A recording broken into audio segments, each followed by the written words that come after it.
My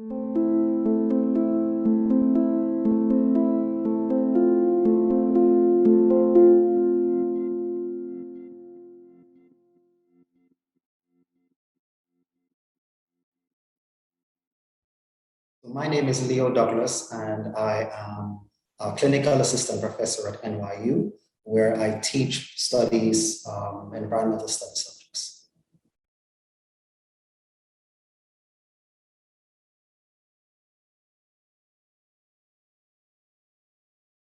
In terms of my own work, though, I've definitely noticed that I ask questions differently, even within science that we think that is supposed to be such an objective and value-free thing.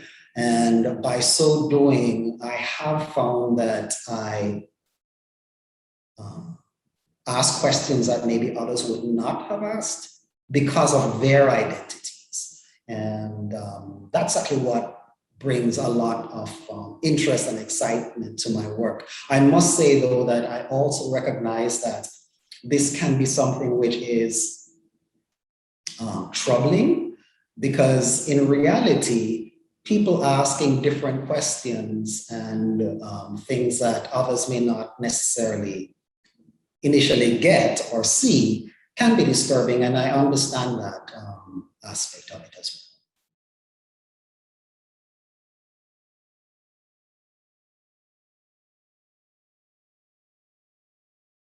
My identity has affected my work in various ways. I mean, let's take, for example, this interview right here, where I'm being asked to speak about diversity issues. I mean, I was not chosen randomly by a throne being thrown into the community of ecologists or conservation biologists. So I have increasingly come to understand and continue to have a love-hate relationship with the fact that my identity does have a huge impact. How I am perceived has a huge impact based on various indices that I have no control over. You know, what do I look like? Where do I come from? You know, do people perceive me as a man or a woman? And it does then bring a whole set of positives and sometimes negatives to the table.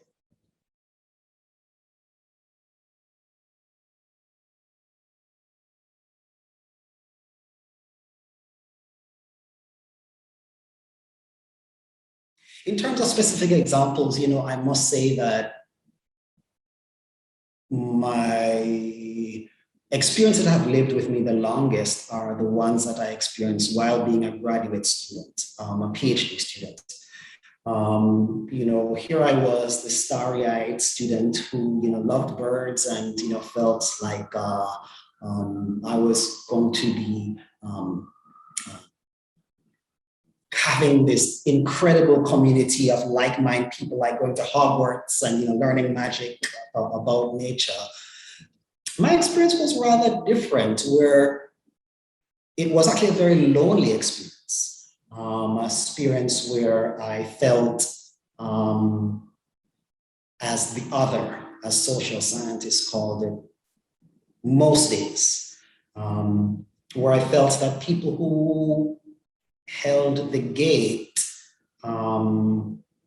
did not see me as somebody who either could be a colleague or they wanted as a colleague, and express this in various ways. You know, for example, people would suggest that, you know, I was bringing drugs into the department, illegal drugs, or that would volunteer information like, well, you know, like, Africans have never done this. And like, well, I'm from Jamaica, first and forward, and you know, I don't really understand where you're going with this line of discussion about what Africans have or have not done.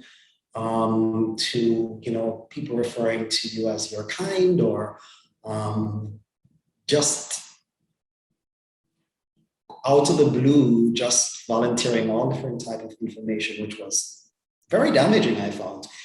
And until this day continues to give me reservations about what am I doing here? Why am I working with individuals who, obviously have very concerning, troubling, and very negative attitudes to people who look like me. And to answer the question even further, it then makes it very hard to collaborate and have a sense of what social scientists again describe as we-ness, where you think that we're all working for a common cause, we're in this together. In fact, I really no longer feel that way. And I'm much more likely today than when I started my PhD to see research as something that I need to do on my own. That the risks in collaboration are too great, too stressful, and ultimately will not work out in my favor.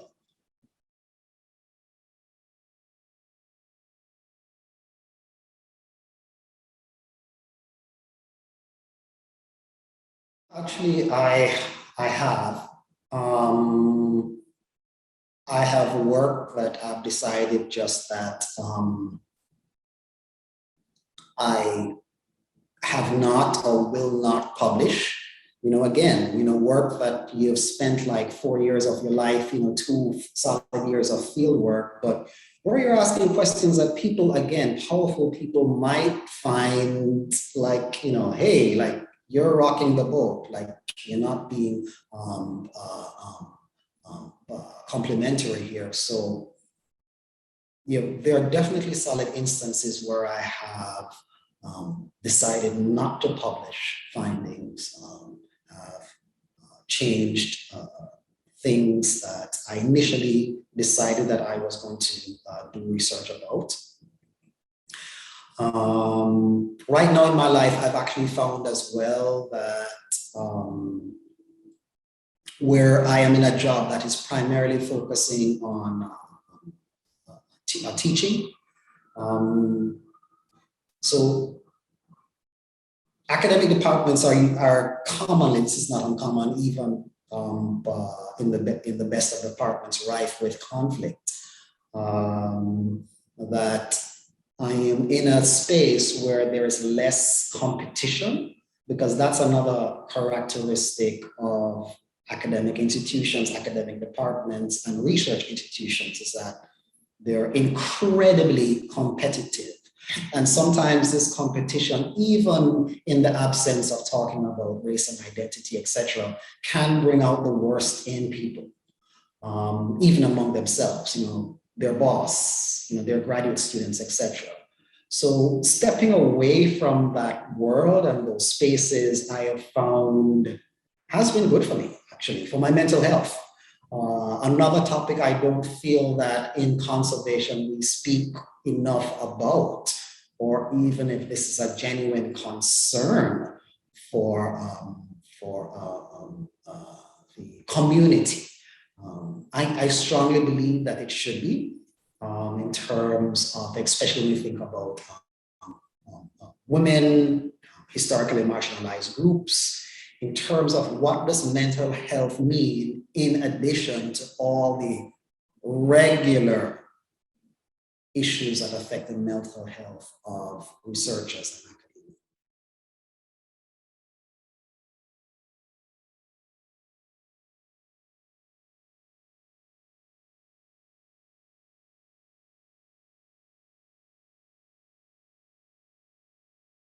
Unfortunately, I have not had an experience where an ally has stepped up. And in retrospect, I must say that my experience has been kind of the opposite, where things will happen in public and colleagues are there, conservation colleagues, and if you ask them about it, they'll say, well, I didn't hear what the person said. I didn't really see what happened. So, I can't say anything, yes or no, or yay or nay. In general, avoidance responses, or responses where you're describing a horrendous experience and individuals will just listen and say nothing. These experiences, again, have been particularly telling for me because some of these individuals that have displayed these responses are individuals who work on diversity committees, who purport interest in diversity and say that they're seeking to promote diversity, or even see themselves as having a very important diversity focus of their own. The person could, for example, be somebody who is an international person, or gay, or a woman, or some other thing that, they really feel that diversity is at their heart. But when confronted with an instance, the response is not there. And by that I mean even a response like, I'm very sorry that this has been your experience, or, that's terrible that this has happened. Not even that. It's just been like the silence. And for me, that silence has been a warning. It has been a warning that when stuff hits the fan, I am on my own, and that there will not be anyone there to defend me in a field where I'm already on my own.